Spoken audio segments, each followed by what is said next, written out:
नमस्कार, मैं हूं अंजना ओम कश्यप और ब्लैक एंड व्हाइट में आपका स्वागत है। नमस्कार, मैं हूं अंजना 2.0 और मेरी तरफ से भी खबरों के इस विश्लेषण में आपका स्वागत है। आज सबसे पहले आपको ट्रंप के उस टैरिफ के बारे में बताएंगे जो 7 अगस्त से प्रभावी हो जाएगा, क्योंकि भारत ने अमेरिका की शर्तों पर समझौते से इनकार कर दिया है। आज हम इस बात का विश्लेषण करेंगे कि अमेरिका का यह टैरिफ वाकई भारत के लिए नुकसानदायक साबित होगा या फिर खुद अमेरिका इस टैरिफ से घायल होने वाला है। इसके बाद मालेगांव ब्लास्ट में एक रिटायर्ड पुलिस अधिकारी के दावे का फैक्ट चेक करेंगे, जिसने आरोप लगाया है कि इस मामले में महाराष्ट्र एटीएस मोहन भागवत को गिरफ्तार करना चाहती थी ताकि भगवा आतंकवाद की थ्योरी को सही साबित किया जा सके। महबूब मुजावर, इसके दावे के बाद एक बड़ी बहस शुरू हो चुकी है कि क्या सरकार इस स्तर तक भी जा सकती थी, इसीलिए इस दावे की जांच करना जरूरी है। लेकिन यह ध्यान रखना भी जरूरी है कि इस रिटायर्ड पुलिस अधिकारी के एक और दावे का फैक्ट चेक हो चुका है जिसमें वो गलत पाया गया है। इसके बाद आपको उत्तर प्रदेश के कुछ शहरों में चलाई जा रही पीटीए पाठशाला के बारे में बताएंगे, जिसमें बच्चों को जो पढ़ाया जा रहा है उसे लेकर विवाद शुरू हो गया। सहारनपुर से ऐसी एक पाठशाला का वीडियो आया है जिसमें बच्चों को ए फॉर एप्पल नहीं, ए for Akhilesh, D for dog नहीं, डी फॉर डिंपल और एम फॉर मैंगो नहीं, एम फॉर मुलायम पढ़ाया जा रहा है। इसे लेकर अब समाजवादी पार्टी के कुछ कार्यकर्ताओं पर एफआईआर भी दर्ज हो चुकी है। और मेरी एआई वर्जन, आज आपके पास कौन सी खबर? आज मैं देश के जानलेवा इंफ्रास्ट्रक्चर के बारे में बताऊंगी जो आए दिन लोगों को अपना शिकार बना रहा है। अब पुणे में सड़क किनारे बने गड्ढे की वजह से एक व्यक्ति की मौत हो गई। गड्ढे की वजह से उनकी स्कूटी फिसल गई और वो एक कार के नीचे आ गए। बात हम ट्रंप की कर रहे हैं। आज पूरी दुनिया में एक ही शब्द ट्रेंड कर रहा है और वो शब्द है टैरिफ। आज 1 अगस्त है और आज से टैरिफ को लेकर अमेरिका की आखिरी डेडलाइन समाप्त हो गई है। व्हाइट हाउस ने अपने ताजा बयान में कहा है कि टैरिफ की नई दरें 7 अगस्त से प्रभावी होंगी और जिन देशों को अब तक टैरिफ की नई दरें नहीं बताई गई हैं, उन्हें आज देर रात 3 से 4 बजे तक इसकी जानकारी दे दी जाएगी और ये समय अमेरिका में शाम 4 से 5 बजे का होगा।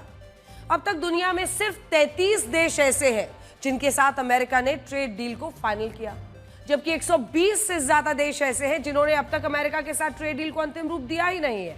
इनमें हमारा देश भारत भी शामिल है। भारत में इस मुद्दे पर काफी राजनीति भी हो रही है, लेकिन सरकार ने साफ शब्दों में कह दिया है कि कृषि, खेती, non vegetarian, dairy product, genetically modified फसलें और अपनी धार्मिक भावनाओं को लेकर कोई समझौता नहीं होगा। नॉन वेजिटेरियन डेयरी प्रोडक्ट का मतलब उन गाय और मवेशियों के दूध से है जिसके लिए अमेरिका में उन्हें चिकन, सुअर, मछली के अवशेष वाला चारा दिया जाता है।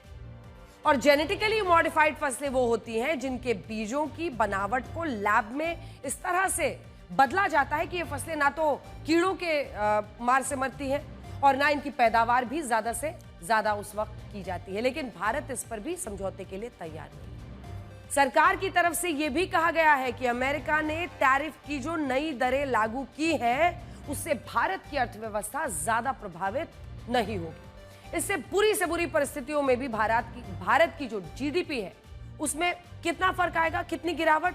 0.2%। और सरकार ने यह भी कहा है कि भारत अमेरिका को जो उत्पाद, जो वस्तुएं निर्यात करता है, उनमें ज्यादातर सामान पर अब भी नया टैरिफ लागू नहीं होगा और भारत को उम्मीद है कि वो टैरिफ के झटकों को आसानी से सह लेगा। सरल शब्दों में कहें तो जैसे भूकंप के हल्के झटकों से कोई नुकसान नहीं होता है, उसी तरह से टैरिफ के ये झटके भी भारत की अर्थव्यवस्था को ज्यादा नुकसान नहीं पहुंचा पाएंगे। अब देखिए, आज पूरी दुनिया में जब टैरिफ शब्द की इतनी चर्चा हो रही है, तब ये बात बहुत कम लोगों को पता होगी कि यह शब्द अरबी भाषा से आया हुआ वर्ड है। अरबी भाषा में इसे तारिफ कहा जाता था, जिसका मतलब होता था सूचित करना। जब यूरोप के व्यापारी भूमध्य सागर क्षेत्र में अरब के व्यापारियों के संपर्क में आए, तब उन्होंने इस शब्द को अपनाया और इस तरह सूचना देने के लिए इस्तेमाल होने वाला तारीफ शब्द टैक्स के लिए टैरिफ के रूप में इस्तेमाल होने लगा। और आज पूरी दुनिया ऐसी टैरिफ की टेंशन में डूबी हुई है। हमारे देश में भी इस टैरिफ पर खूब टकराव हो रहा है। हालांकि आज हमारे देश में कई लोग ऐसे भी हैं जो अंतर्राष्ट्रीय मामलों के जानकार बनकर भारत और अमेरिका के रिश्तों पर टिप्पणियां भी कर रहे हैं। ये बता रहे हैं कि भारत को क्या करना चाहिए था और क्या नहीं करना चाहिए था, हमारी विदेश नीति में कहां कमी रह गई। ऐसे ही कुछ राय चंदों का कहना है कि अगर प्रधानमंत्री मोदी भारत और पाकिस्तान के सीज फायर का श्रेय राष्ट्रपति डोनाल्ड ट्रंप को दे देते हैं और उनके दावों का खंडन नहीं करते, तो शायद राष्ट्रपति ट्रंप को यह बात अच्छी लगती है और वो भारत पर टैरिफ जो लगाया है उन्होंने उसमें थोड़ी सी कटौती करते, वैसे ही टाल देते, जैसे उन्होंने मेक्सिको के लिए नए टैरिफ को 90 दिनों के लिए स्थगित कर दिया है। आज बड़ा सवाल यह है कि जब राष्ट्रपति ट्रंप की भारत पाकिस्तान के सीज फायर में कोई भूमिका ही नहीं थी, तो भारत किसी भी उद्देश्य के लिए इस झूठ को सच क्यों कहता? और आप खुद सोचिए कि क्या टैरिफ से बचने के लिए भारत को राष्ट्रपति ट्रंप के झूठे दावों को स्वीकार कर लेना चाहिए था? बिल्कुल नहीं, ऐसा बिल्कुल नहीं करना चाहिए था और हमने किया भी नहीं। सरकार ने राष्ट्रपति ट्रंप को खुश करने की जगह देश हित को चुना और कोई भी मजबूत सरकार यही करती। लेकिन इन राय चंदों का क्या करें? ये तो टैरिफ लगने पर भी ज्ञान देंगे और अगर टैरिफ नहीं लगता है और भारत और अमेरिका के बीच ट्रेड डील किसी तरह हो जाती है तब भी ज्ञान देते हैं। तब कहते हैं कि अंदर खाने जरूर कोई सेटिंग हुई इसीलिए ट्रेड डील फाइनल हो गई है। हमारे देश का दुर्भाग्य यही है कि जब इस मुद्दे पर सत्ता पक्ष विपक्ष को देश हित में एकजुट होना चाहिए था, मिलकर अमेरिका को आईना दिखाना चाहिए था, तब भी हम इस पर राजनीति कर रहे हैं। इस मुद्दे को ऐसे पेश किया जा रहा है जैसे राष्ट्रपति ट्रंप ने पूरी दुनिया के साथ ट्रेड डील कर ली और सिर्फ भारत को अलग थलग कर दिया है। सच तो यह है कि अमेरिका अब भी दुनिया के 120 से ज्यादा देशों के साथ ट्रेड डील को अंतिम रूप नहीं दे पाया है और इनमें कई देशों पर उसने भारत से ज्यादा टैरिफ लगाया है। स्विट्जरलैंड पर 39%, 39% टैरिफ, कनाडा पर 35%, ब्राजील पर 50%, दक्षिण अफ्रीका पर 30%, म्यांमार पर 40%, मेक्सिको पर भी 25% और श्रीलंका और बांग्लादेश पर भी उन्होंने 20% टैरिफ लगाया है। लेकिन इनमें एक भी देश ऐसा नहीं है जहां इस टैरिफ के लिए इन्हीं देशों की सरकारों की आलोचना हो रही। इन देशों के लोग समझ रहे हैं कि टैरिफ के लिए अमेरिका जिम्मेदार है और टैरिफ अगर वो एक तरफा लगा रहा है तो आलोचना अमेरिका की होनी चाहिए और राष्ट्रपति ट्रंप पर दबाव की राजनीति करने का आरोप लगा रहे हैं। लेकिन भारत में उल्टा हो रहा है। हमारे देश में अमेरिका ने भारत पर टैरिफ लगाया तो पूरा विपक्ष इसके लिए अमेरिका की नहीं बल्कि अपने देश की ही आलोचना कर रहा है, सरकार की आलोचना कर। कई नेता तो ये पूछ रहे हैं कि प्रधानमंत्री मोदी और राष्ट्रपति ट्रंप की दोस्ती का क्या हुआ उस केमिस्ट्री का जो इस टैरिफ को रोक नहीं पाई। और ये तो अच्छी बात है कि प्रधानमंत्री मोदी ने भारत के हितों के आगे अपनी दोस्ती को भी साइड रख दिया। उन्होंने भारत के बाजार, भारत के किसान, भारत के व्यापारियों के हितों की रक्षा की और यह सोचा कि अगर अमेरिका की कंपनियां खुले रूप में भारत में आकर व्यापार करने लगी तो हमारे देश की घरेलू इंडस्ट्री का क्या होगा। वरना आप खुद सोचिए कि अमेरिका के साथ डील करना कौन सी बड़ी बात थी, डील तो आज ही हो जाए। लेकिन भारत यह भी तो देखेगा कि इस डील में हमारा फायदा है भी या नहीं। आप ब्राजील को देखिए, राष्ट्रपति ट्रंप ने ब्राजील पर 50% टैरिफ लगाया, लेकिन ब्राजील अब भी अड़ा हुआ है कि वो भी अपने हितों को पहले देखेगा और अगर अमेरिका ने ज्यादा दबाव बनाया तो वो उसके साथ व्यापार ही बंद कर देगा, लेकिन उसके सामने झुकेगा नहीं। और ब्राजील में तो इस पर राजनीति भी नहीं हो रही है। दुनिया में अब तक सिर्फ 33 देश ही ऐसे हैं जिन्होंने टैरिफ की नई दरें लागू होने से पहले अमेरिका के साथ ट्रेड डील की है। इनमें यूरोपियन यूनियन पर 15%, ब्रिटेन पर 10%, वियतनाम पर 20%, इंडोनेशिया पर 19%, पाकिस्तान पर भी 19% और दक्षिण कोरिया पर 15% टैक्स लगाया गया है। इन देशों ने अमेरिका के साथ ये डील इतनी आसानी से इसलिए कर ली क्योंकि इन देशों में यूरोपियन यूनियन को छोड़कर किसी और देश के पास बहुत बड़ा बाजार है नहीं और कोई अमेरिका के लिए उतना बड़ा ट्रेड पार्टनर है भी नहीं। लेकिन भारत की स्थिति अलग है। भारत दुनिया की सबसे ज्यादा आबादी वाला देश है। सबसे ज्यादा आबादी का मतलब है कि खपत के मामले में हम दुनिया के सबसे बड़े बाजारों में से एक है। 2030 तक भारत का कंज्यूमर मार्केट 46% तक बढ़ जाएगा और हमारे लोग अपनी जरूरतों पर 370 लाख करोड़ रुपए खर्च करेंगे, जो पिछले साल 207 लाख करोड़ रुपए खर्च करते थे। अब हमारे देश के लोग अगर ये पैसा खर्च करेंगे और अगर ये पैसा हमारे देश की कंपनियों, हमारे देश के किसानों, हमारे लोगों की जेब में ना जाकर अमेरिका जैसे देशों की कंपनियों के जेब में जाएगा तो क्या ये सही है? लेकिन अभी अमेरिका वही चाहता है। वो कहता है कि भारत उसकी कंपनियों को कृषि सेक्टर, आप सोचिए, हम अपने किसानों के साथ ऐसी नाइंसाफी कैसे कर सकते हैं? कृषि सेक्टर, डेयरी उद्योग में काम करने के लिए सहमति दे और उसकी कंपनियां बिना किसी रोक टोक के भारत में व्यापार करें, लेकिन सरकार इसके लिए तैयार नहीं। और यही वजह है कि आज से यानी 1 अगस्त से अमेरिका ने भारत पर 25% टैरिफ लगा दिया है, जो 7 अगस्त से प्रभावी होगा। अब देखिए, आज टैरिफ के साथ टैलेंट की भी बात कर लेते हैं। आज अमेरिका इस टैरिफ को लेकर इतनी बड़ी बड़ी बातें कर रहा है, जैसे उसके हाथ में एक तलवार आ गई है, जिस पर मन करे उस पर भांजने लग रहे हैं। लेकिन अगर हमने भारत के टैलेंट की बात करनी शुरू कर दी तो अमेरिका के पास क्या जवाब बचेगा? भारत का टैलेंट यानी भारत के वो लोग जो अमेरिका की कंपनियों को लाखों करोड़ों रुपए कमा कर दे रहे हैं। आज गूगल से लेकर Microsoft, Adobe, FedEx, IBM, micron technology और दुनिया में उपभोक्ता उत्पाद से जुड़ी सबसे बड़ी कंपनी प्रॉक्टर एंड गैम्बल के सीईओ भी भारतीय मूल के हैं। और अमेरिका की टेक कंपनियों में बड़ी संख्या में स्टाफ भी भारतीय मूल के लोगों का है। और ये लोग अपने तरीके से, अपनी स्वेच्छा से अमेरिका की अर्थव्यवस्था में अपना योगदान दे रहे हैं। लेकिन क्या ये फिर भी बड़ी बात नहीं? और क्या ये भी बड़ी बात नहीं है कि भारत अमेरिका की टेक कंपनियों के लिए हमेशा से सबसे बड़ा बाजार रहा है? भारत के ऑनलाइन मार्केट में अमेज़न की हिस्सेदारी है 32%। जी हां, जो पूरे विश्व में अमेज़न बेचता है उसमें 32% तो भारतीय खरीदते हैं। भारत के स्मार्टफोन बाजार में एप्पल कंपनी की हिस्सेदारी 23% है, 23%। गूगल कंपनी की भी सबसे बड़ी हिस्सेदारी भारत में है। भारत में 95% स्मार्टफोन्स का ऑपरेटिंग सिस्टम गूगल का है। गूगल कंपनी के यूट्यूब के सबसे ज्यादा 50 करोड़ यूजर्स भारत में हैं। इसी तरह मेटा कंपनी के फेसबुक के सबसे ज्यादा 37.5 करोड़ यूजर भारत में हैं। व्हाट्सएप के भी भारत में 60 करोड़ से ज्यादा मंथली एक्टिव यूजर्स हैं। इंस्टाग्राम के लिए भी भारत सबसे बड़ा बाजार है और भारत में इसके 41 करोड़ से ज्यादा यूजर्स हैं। अमेरिका और ब्रिटेन के बाद माइक्रोसॉफ्ट टीम्स के भी सबसे ज्यादा यूजर किस देश में? भारत में है। ये लिस्ट बहुत लंबी है। जब चीन और रशिया जैसे देशों ने अमेरिका की टेक कंपनियों को अपने यहां बैन किया हुआ है, तब भारत इनके लिए सबसे बड़ा बाजार बना है। लेकिन आज अमेरिका यह कहता है कि भारत उस पर सबसे ज्यादा टैरिफ लगाता है और इससे अमेरिका को नुकसान हो रहा है। हमारे देश के जो आम लोग हैं, जो टैरिफ की इस गुत्थी को नहीं समझते, उन्हें यही लगता है कि भारत अमेरिका की कंपनियों पर जो टैरिफ लगाता है वो टैरिफ ये कंपनियां अपनी जेब में से भरती हैं। लेकिन ये भी सच नहीं है। सच ये है कि भारत अमेरिकी उत्पादों पर जो टैरिफ लगाता है वो टैरिफ भारत में इन कंपनियों के ग्राहक चुकाते हैं। उदाहरण के लिए भारत में हार्ले डेविडसन की बाइक इसीलिए इतनी महंगी है क्योंकि इस बाइक पर सरकार टैरिफ लगाती है। लेकिन यह टैरिफ हार्ले डेविडसन नहीं चुकाती, बल्कि यह टैरिफ भारत में इस बाइक को खरीदने वाले लोगों से वसूला जाता है।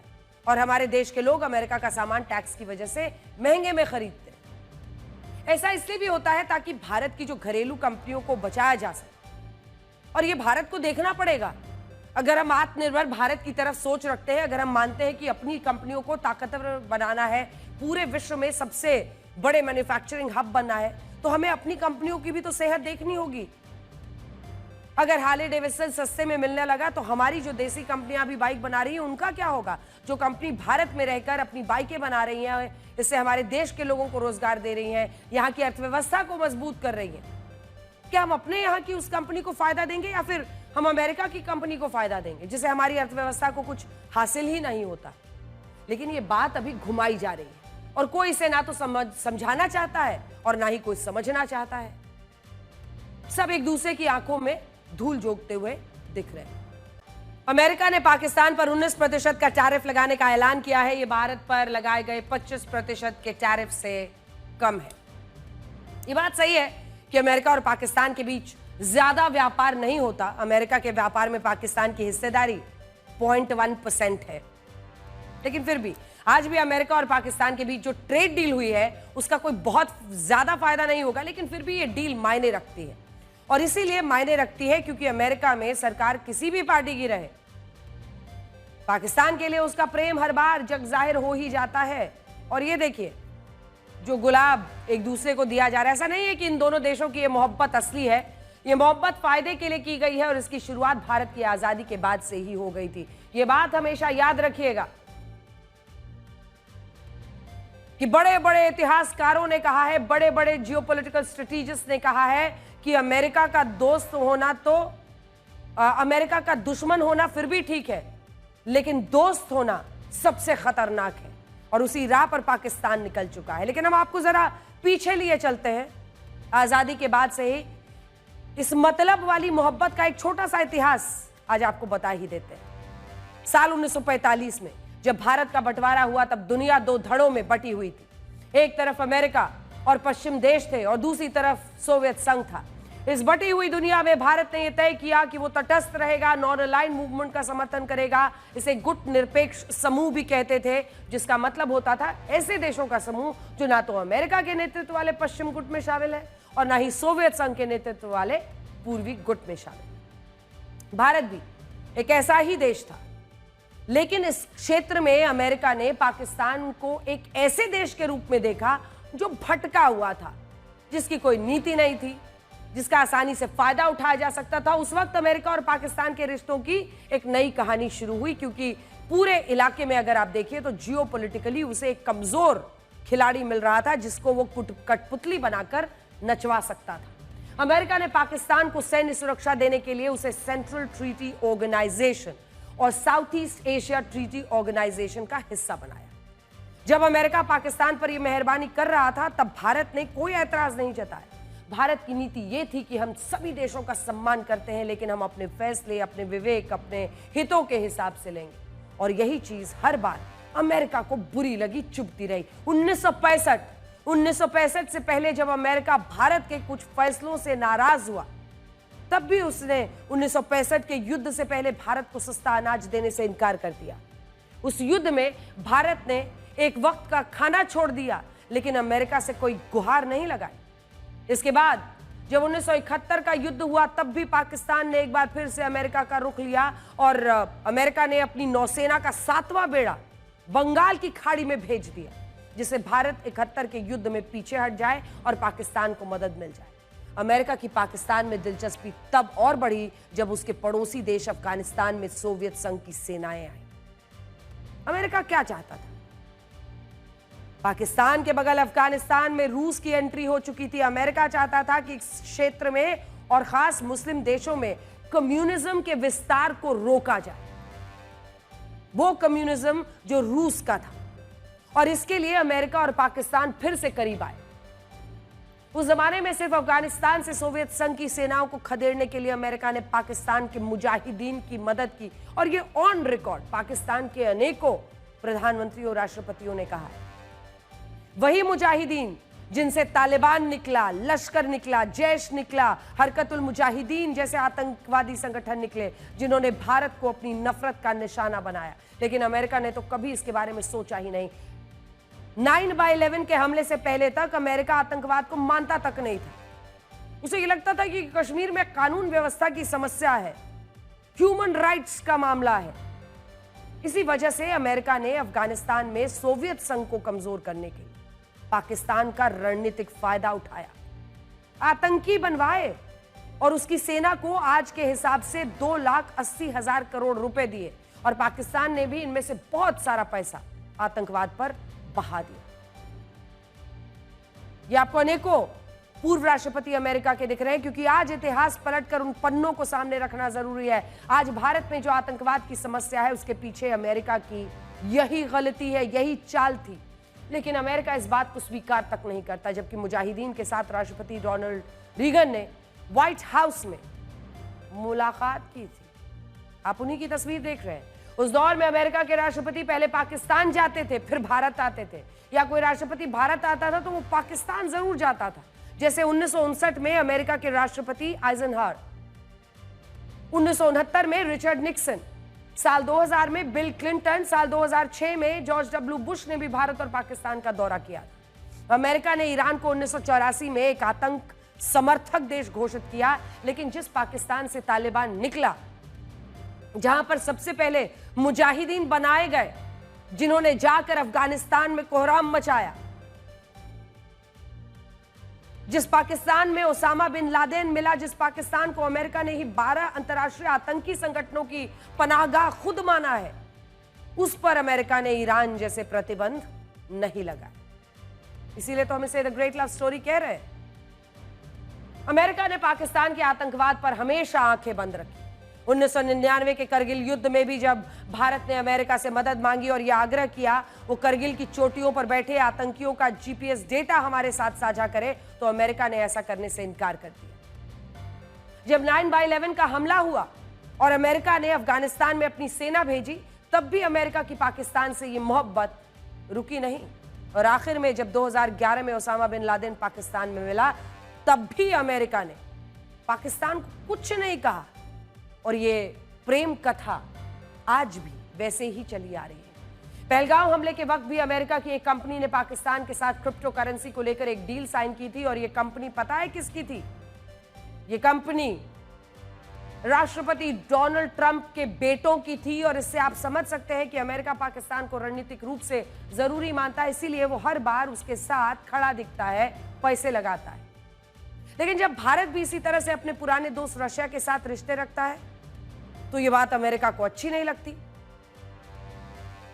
बड़ी बात यह है कि जो लोग ऐसा सोचते हैं कि अमेरिका के समर्थन से पाकिस्तान को फायदा हो सकता है, वो भी गलत है। अमेरिका तो पाकिस्तान के साथ 47 से खड़ा है, हर तरीके से उसका इस्तेमाल करता है। लेकिन आज भी पाकिस्तान के हाथ में भीख का कटोरा ही है। और इसका कारण यह है कि अमेरिका पाकिस्तान की लव स्टोरी मतलब फायदे के लिए है। और असल में अमेरिका भी खुद नहीं चाहता कि पाकिस्तान एक मजबूत देश बने। वो जितना कमजोर और भिखमंगे स्थिति में बना रहेगा, उतना ही वो अमेरिका के सामने झुका रहेगा। वो चाहते नहीं कि पाकिस्तान मजबूत हो और उनके दबाव को चुनौती दे। उनके प्रेशर में जब जिधर कान अमेठना है, बूट पॉलिश करने के लिए बुलाना है, मुनीर को बुलाना है, लंच पे बुलाना है, जो आदेश देना है, सब पाकिस्तान जी हजूर करके करता रहेगा। ये बात पाकिस्तान के पूर्व प्रधानमंत्री इमरान खान भी समझ गए थे। उन्होंने अपनी गिरफ्तारी से पहले कहा था कि पाकिस्तान को भारत जैसा बनना चाहिए, जो बिना किसी दबाव के रशिया से कच्चा तेल भी खरीदता है और अमेरिका से भी संबंध रखता है, लेकिन पाकिस्तान दब कर रह जाता है। इमरान खान की ये बातें सबको देखनी चाहिए। जो देश में खिलाफत में आज खड़े हैं, उनको भी समझना चाहिए। खैर, इमरान खान ने ये बात बोली थी तो आज वो जेल में है और उनके साथ क्या हुआ वो सब जानते हैं।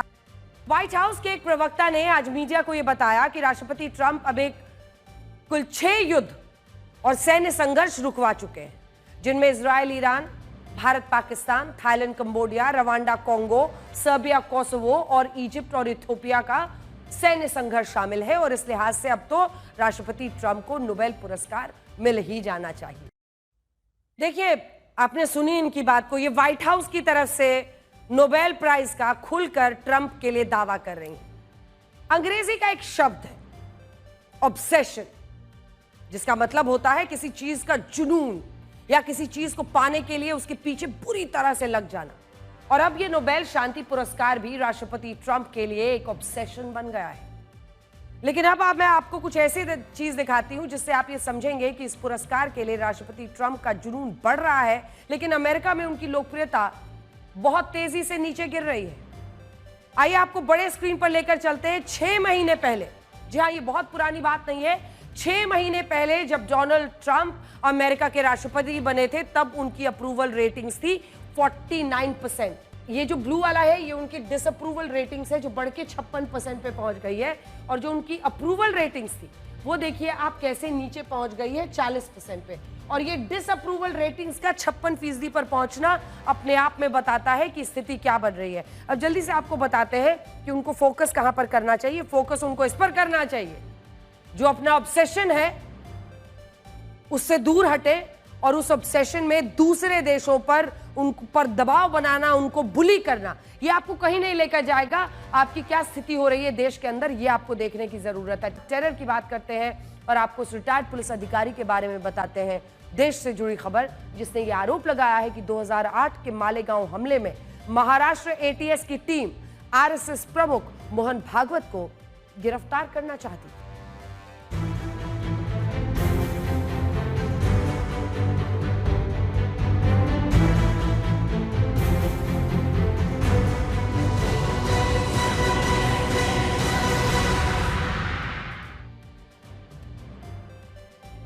दिखाते हैं। ये दावा महाराष्ट्र पुलिस के रिटायर्ड असिस्टेंट इंस्पेक्टर महबूब मुजावर ने किया है।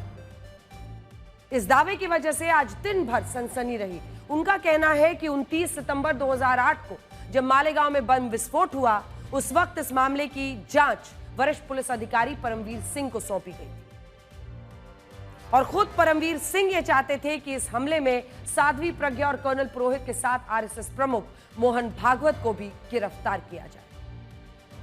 इसके पीछे एटीएस और सरकार की मंशा थी भगवा आतंकवाद की थ्योरी को सही साबित करना और इस हमले के लिए आरएसएस को दोषी साबित करना। सबसे पहले आप उनका ये पूरा बयान एक बार सुनिए। आदेश दिया गया था, वो परमवीर सिंह और उनके ऊपर के अधिकारी ने मेरे को आदेश देके बुला के लेके कहा गया था कि ये लोगों को पकड़ के लाओ। वो रामजी कलसंगरा, दिलीप पाटीदार, संदीप डांगे और आदरणीय मोहन भागवत, ये लोगों को लाने के लिए मेरे को नेमा गया था। बाद में वो 3 जने जो थे, रामजी कलसंगरा, दिलीप पाटीदार, संदीप डांगे, पुलिस कस्टडी में इनको मारा गया था। उसको और फरारी दिखाने के लिए, भाग के गए ऐसा दिखाने के लिए मेरे को और आदेश दिया गया कि तुम ये पकड़ के लाए जैसा करो। तो मैंने उसके पहले ही जाके उनके घर को जाके देख के आया था मैं कि क्या है। ये पूरी परिस्थिति मेरे को मालूम थी। और मोहन भागवत को लाओ बोले तो मेरे हाथ से ये शक्य नहीं था। मेरे महाराष्ट्र के अंदर बहुत कुछ बड़े बड़े अधिकारी है, उनको छोड़ के मेरे जैसे को तुम इतनी बड़ी कामगिरी दे रहे, झूठी कामगिरी दे रहे। इसका गांभीर्य मेरे को था, इसलिए मैं क्या वो ऐसे काम करा नहीं। मैं जाके था नागपुर में रुका, मैं मेरे साथ में मेरे कर्मचारी थे, तो मैंने वो काम नहीं किया। जब ये हायर अथॉरिटी को समझा कि भाई इसको सब कॉन्फिडेंशियल बातें मालूम है तो इसको बदनाम करो, इसके लिए उन्होंने मेरे पे झूठे केसेस करे, झूठे केसेस करके मेरे को जेल में भी रखे। मैं ये सब बातें जो है कोर्ट के सामने रखा मैंने और निर्दोष छूटा। आपने सुना इनको। एक दिन पहले ही एनआईए की विशेष अदालत ने मालेगांव हमले के सभी 7 आरोपियों को बाइज्जत बरी किया है। लेकिन इसके बाद अब यह आरोप लगना कि उस वक्त महाराष्ट्र एटीएस मोहन भागवत को भी भगवा आतंकवाद के झूठे केस में फंसाना चाहती थी, यह गंभीर और चौंकाने वाला खुलासा है जिसकी निष्पक्ष जांच होनी चाहिए। हालांकि आज जब ज्यादातर विश्लेषण सिर्फ बयान के इर्द गिर्द हो रहे हैं, तब हम आपकी जानकारी में कुछ इजाफा करना चाहते हैं और वो बातें आपको बताना चाहते हैं जिनके बारे में और कोई नहीं बताएगा। तो आइए आपको बताते हैं। सबसे पहले मोहन भागवत के खिलाफ इतनी बड़ी साजिश का आरोप लगाने वाले महबूब मुजावर कौन है? ये 2008 में ये मालेगांव हमले के वक्त महाराष्ट्र एटीएस का हिस्सा थे। वो असिस्टेंट पुलिस इंस्पेक्टर के पद पर तैनात थे और उनका कहना है कि उन्हें झूठे मुकदमों में फंसाकर उस समय सस्पेंड करा दिया गया था। लेकिन जो बात आपको सबसे ज्यादा हैरान करेगी वो ये है कि आज से 9 साल पहले 2016 में भी महबूब मुजावर ने मालेगांव हमले को लेकर इसी तरह के कुछ आरोप लगाए थे और एनआईए ने ही उनके सभी आरोपों को गलत और भ्रामक बता दिया था। अब ये क्या है? उस समय उन्होंने दावा किया था कि जिन 2 आरोपियों ने मालेगांव में बम रखा था उन्हें महाराष्ट्र एटीएस ने ही जान से मार दिया था। इनमें एक आरोपी का नाम था रामचंद्र कालसांगरा और दूसरे आरोपी का नाम था संदीप डांगे। ये दोनों आरोपी आज भी इस हमले में फरार माने जाते हैं। लेकिन इस रिटायर्ड इंस्पेक्टर ने क्या दावा किया था? उसका दावा सनसनीखेज है। उसने दावा किया था कि जिन 2 आरोपियों को फरार दिखाया गया उन्हें एटीएस ने ही मालेगांव हमले के बाद जान से मार दिया था। यह दावा बहुत सनसनीखेज है। इनका कहना था कि मालेगांव धमाके में ये जो आरोपी थे इन दोनों को एटीएस ने ही मार दिया था और बाद में उनके शव 26/11 के हमले के बाद मुंबई के सीएसटी रेलवे स्टेशन पर फेंक दिए थे, जिससे उन्हें आतंकी हमलों का पीड़ित माना जाए, यानी आतंकी हमलों में हुई उनकी मौत मानी जाए। और असली दोषियों की जगह साध्वी प्रज्ञा, कर्नल पुरोहित जैसे आरोपियों को फंसा दिया गया। जिस तरह आज मोहन भागवत को लेकर इस पूर्व पुलिस अधिकारी के बयान पर हंगामा हो रहा है, वैसा ही हंगामा उस वक्त भी हुआ था। उस समय एनआईए को इन दावों की जांच करने के लिए कहा गया, लेकिन एनआईए ने अपनी जांच में ये सारे दावे गलत पाए। सबसे बड़ी बात, महबूब मुजावर ने बार बार अपने बयानों को बदला, अपने ही आरोपों को लेकर अलग अलग विवरण दिए, जिससे उनकी बातों पर जांच एजेंसियों को भी शक हुआ। सबसे बड़ा मोड़ तब आया जब उन्होंने ये कहा कि 2009 में इन आरोपों को लेकर महबूब मुजावर ने महाराष्ट्र पुलिस के उस वक्त के डीजीपी एसएस विर्क को भी चिट्ठी लिखी थी, और जब मुख्यमंत्री देवेंद्र फडणवीस ने खुद डीजीपी ऑफिस में इन आरोपों की जांच कराई तो ये आरोप भी सही नहीं निकले, यानी चिट्ठी नहीं भेजी थी। महबूब मुजावर को लेकर यह कहा गया कि वो अपने निलंबन का बदला लेने के लिए मनगढ़ंत आरोप लगा रहा है, जो सिर्फ सनसनी और हेडलाइन बनाने के लिए है। बड़ी बात यह है कि उस वक्त तो ये पूरा मामला जांच के बाद ठंडा पड़ गया था, लेकिन आज एक बार फिर से यही रिटायर्ड पुलिस अधिकारी एक नया दावा लेकर आए हैं।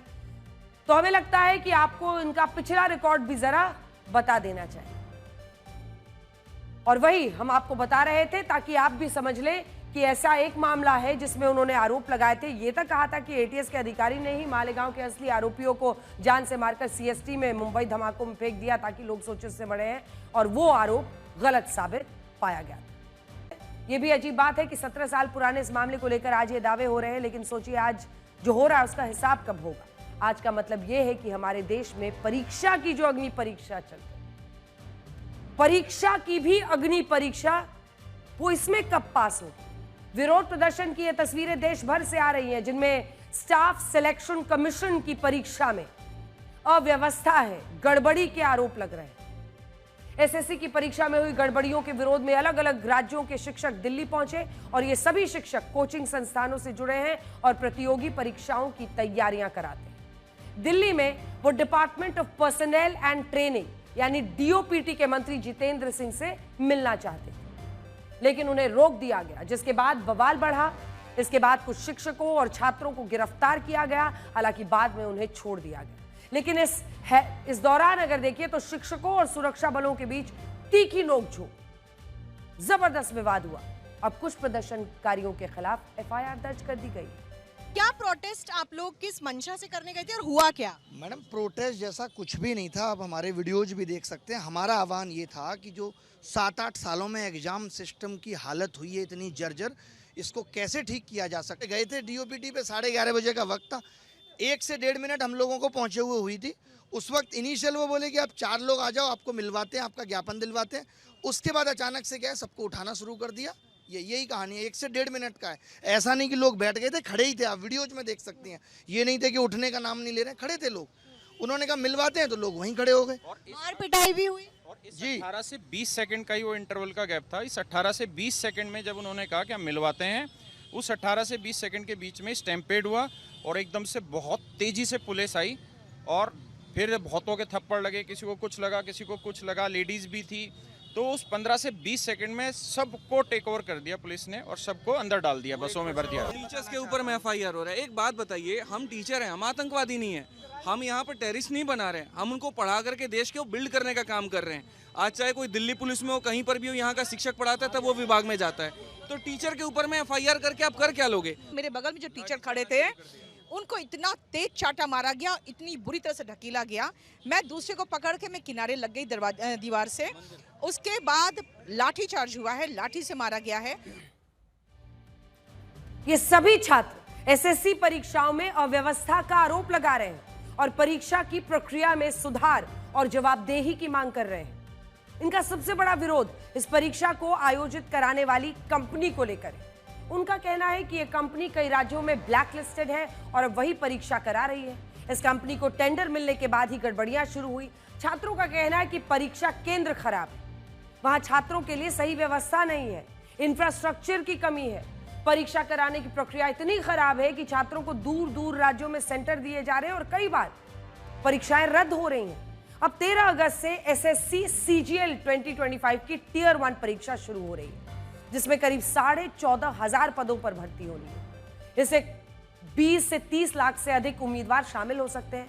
अब छात्रों को डर क्या है? उनको डर है कि जब फेज 3 की परीक्षा में माफ कीजिएगा, फेज 13 की परीक्षा में केवल 3 लाख छात्रों को ही समस्याओं का सामना करना पड़ा, तो एसएससी अब 30 लाख छात्रों की व्यवस्था कैसे करेगा? इस खबर पर हमारी नजर रहेगी और छात्र जिस तरह से इस आंदोलन को विरोध प्रदर्शन कर रहे हैं उसकी खबर हम आप तक पहुंचाते रहेंगे, व्यवस्था के खिलाफ आवाज उठाते रहेंगे। एक अग्नि परीक्षा हमारे सिस्टम की भी होनी है जो गड्ढों में धंस चुका है। पुणे में क्या हुआ है आपको दिखाते हैं।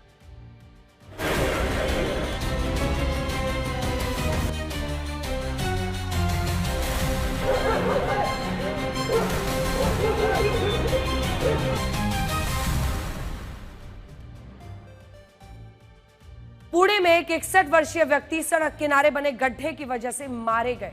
वो अपनी स्कूटी से जा रहे थे और अचानक उनकी स्कूटी सड़क किनारे बने गड्ढे की वजह से फिसल गई और वो पास से गुजर रही एक गाड़ी के नीचे आ गए। दिल दहला देने वाली ये तस्वीर है इस हादसे का। ये सीसीटीवी वीडियो पास के ही एक होटल के कैमरे में कैद हुआ। इसमें साफ दिख रहा है कि स्कूटी सवार जगन्नाथ काशीनाथ काले गड्ढे की वजह से फिसलकर गाड़ी के नीचे आ गए। यह गड्ढा सड़क बनाने वालों की लापरवाही का नतीजा है जिसमें उन्होंने फुटपाथ और सड़क के बीच खाली जगह छोड़ दी है। फुटपाथ को पेवर ब्लॉक से बने फुटपाथ और बगल में सीमेंटेड सड़क के बीच जगह छोड़ दी गई। सड़क बनाने वालों की इस लापरवाही की वजह से हर वाहन चालक को दुर्घटना का खतरा रहता है। यह स्थिति पिछले कई महीनों से बनी हुई है, बावजूद इसके इन गड्ढों को भरा नहीं गया है।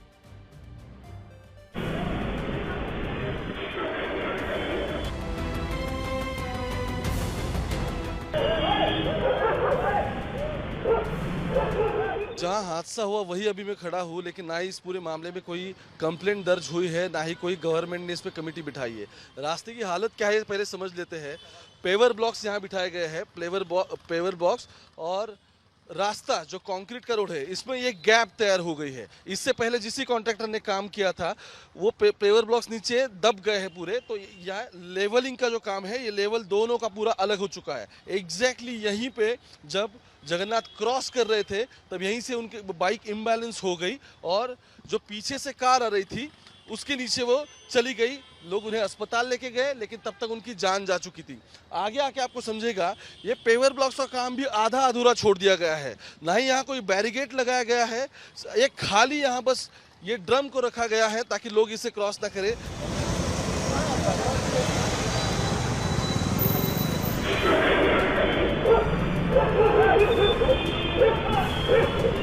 गाड़ी गिरी तो हम लोग भाग के दौड़ के उठाए। हाँ, लेकिन क्या आपने देखा था कि वो कैसे गिरी? क्योंकि सीसीटीवी में तो आपके इधर फंस के गिरी, चक्के में पलटी हो गई गाड़ी। इधर गड्ढे में चक्का फंस गया उनका, वो पलटी हुई। उधर से गाड़ी आई, उनके सिर पे चढ़ी और निकल, गाड़ी रुक गई। फिर कार जो थी फिर रुकी। हाँ, कार रुकी। हाँ, तो फिर उन्हें अस्पताल वगैरह कैसे लेके गए? अस्पताल हम लोग ऑटो से लेके गए। ऑटो से लेके गए। तब वो जिंदा थे क्या वगैरह कुछ पता? हाँ, जिंदा थे। थोड़ा दूर रास्ते में जाते जाते वो दम तोड़ दिए। हमारे देश में गड्ढे सिर्फ सड़कों में नहीं है बल्कि ये गड्ढे सिस्टम में भी है। भारत में हर साल करीब 1% सड़क हादसे उन पर बने गड्ढों की वजह से होते हैं। साल 2018 से 2022 तक 5 सालों में सड़क पर बने गड्ढों की वजह से 8,963 लोग मारे गए। इनमें साल 2021 में ही 3,625 हादसे हुए जिसमें 1,481 लोग, और उसके अगले साल 2022 में 4,446 हादसे हुए जिसमें 1,856 लोग मारे गए। हम और आप ये जानते हैं कि सड़क पर गड्ढे कितना बड़ा खतरा होते हैं, लेकिन शायद सड़क बनाने वाले ठेकेदार और बड़ी बड़ी कंपनियां इस पर ध्यान नहीं देती हैं। क्यों? पैसा। इसके अलावा हम आपको कुछ और भी बताना चाहते हैं। सीसीटीवी फुटेज में साफ दिख रहा है कि पीड़ित बुजुर्ग रेनकोट पहनकर स्कूटी चला रहे हैं और उन्होंने हेलमेट नहीं पहना था। हम आपको बताना चाहते हैं कि 2 व्हीलर हादसों में मारे गए लोगों में उनकी संख्या ज्यादा होती है जो बिना हेलमेट के वाहन चलाते हैं। अब आप खुद सोचिए, इस हादसे में एक बुजुर्ग की मौत का जिम्मेदार कौन है? सड़क बनाने वाले ठेकेदार, या फिर वो सफेद कार जिसके नीचे आने की वजह से बुजुर्ग की मौत हुई, या फिर वो बुजुर्ग जिन्होंने स्कूटी चलाते समय हेलमेट नहीं पहना था। लेकिन जिस तरह से हेड ऑन इस गाड़ी ने मारा है उनके गिरने के बाद, शायद ही किसी भी परिस्थिति में वो बच पाते। हमारे देश में वोट करने की उम्र 18 साल है, लेकिन जब बात राजनीतिक लाभ लेने की हो तो बच्चों का इस्तेमाल भी कर लिया जाता है। यूपी में समाजवादी पार्टी के नेता और कार्यकर्ता पूरे प्रदेश में पीडीए पाठशाला लगा रहे हैं। समाजवादी पार्टी की पीड़ित दलित अल्पसंख्यक वाली राजनीति में बच्चों को मोहरा बनाकर सुर्खियां बटोरी जा रही हैं।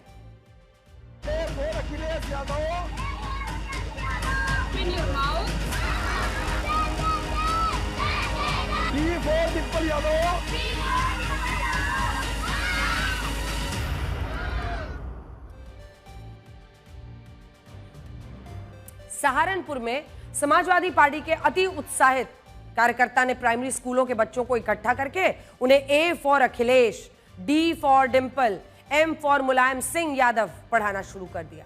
आप ये सोचिए कि समाजवादी पार्टी के कार्यकर्ता मासूम बच्चों के दिमाग में किस तरह का ज्ञान भर रहे हैं। A for Akhilesh Yadav, B for Baba doctor Bhimrao Ambedkar, C for Chaudhary Charan Singh, D for Dimple Yadav, M for Mulayam Singh Yadav. Samajwadi party के अति उत्साहित इन कार्यकर्ताओं नेताओं को सोचना चाहिए कि वो अपने आला कमान की नजरों में चमकने के लिए मासूम बच्चों के दिमाग से खेल रहे हैं, उन्हें मोहरा बना रहे हैं। अपनी राजनीतिक महत्वाकांक्षाओं के लिए बच्चों का इस्तेमाल कहते हैं इसे। और ये हाल सिर्फ एक जगह का नहीं है, पूरे उत्तर प्रदेश में इसी तरह से बच्चों की अलग अलग पीडीए पाठशाला लगाकर उन्हें पढ़ाया जा रहा है। आप ये देखिए कि इन कार्यकर्ताओं ने पहले बच्चों की स्कूल से छुट्टियां करवाई, फिर एक राजनीतिक पाठशाला लगाई, उसमें बच्चों को कचरा ज्ञान दिया। इस मामले में अब यूपी सरकार ने उन कार्यकर्ताओं पर एफआईआर दर्ज करवाई है जिन्होंने बच्चों की अलग पाठशाला लगाकर उन्हें ये सब बताया। समाजवादी पार्टी और पार्टी की पीडीए पाठशाला में ए फॉर अखिलेश यादव पढ़ाए जाने के मुद्दे पर जब अखिलेश से सवाल पूछे गए तो उन्होंने कहा कि बच्चे चाहे ए फॉर एप्पल पढ़े या ए फॉर अखिलेश या कुछ और, इससे कोई फर्क नहीं पड़ता। फर्क इससे पड़ता है कि वो पढ़ तो रहे हैं। सवाल ये है कि पाठशाला बंद क्यों? आप शिक्षा को क्यों छीन रहे हैं? शिक्षा का अधिकार का कानून है कि आपको शिक्षा मिलेगी। शिक्षा पे इन्हें ध्यान नहीं है, इन्हें ध्यान है कि वोट कहाँ पड़ेगा। ये तमाम स्कूल वो बंद किए जहाँ पर बूथ बनते थे और समाजवादी पार्टी जीतती थी। ये पॉलिटिकल डिसीजन है, इसमें सब पीडीए के लोगों के साथ भेदभाव हो रहा है, इसीलिए पीडीए पाठशाला चल रही है। मैं बधाई देना चाहता हूँ जो भी कार्यकर्ता हैं, कम से कम ए फॉर सीख तो रहे हैं कुछ। ए फॉर एप्पल पढ़ाएं, ए फॉर एरोप्लेन पढ़ें, ए फॉर किसी नाम पढ़ें, आर फॉर रमन पढ़ें, तो उससे क्या फर्क पड़ता है? समाजवादी पार्टी ने राजनीतिक लाभ के लिए पीडीए पाठशाला चलाई और इसके पीछे एक खास वजह है। दरअसल समाजवादी पार्टी की पीडीए पाठशालाएं यूपी सरकार के एक फैसले के विरोध में था। यूपी सरकार ने हाल ही में प्राइमरी स्कूल्स के मर्जर का फैसला लिया था। उत्तर प्रदेश में 1,32,000 प्राथमिक और उच्च प्राथमिक स्कूल्स हैं। इन स्कूलों में करीब 1,58,00,000 बच्चे पढ़ते हैं। 16 जून को उत्तर प्रदेश बेसिक शिक्षा विभाग ने फैसला लिया कि करीब 10,000 प्राथमिक और उच्च प्राथमिक स्कूलों को मर्ज कर दिया जाए।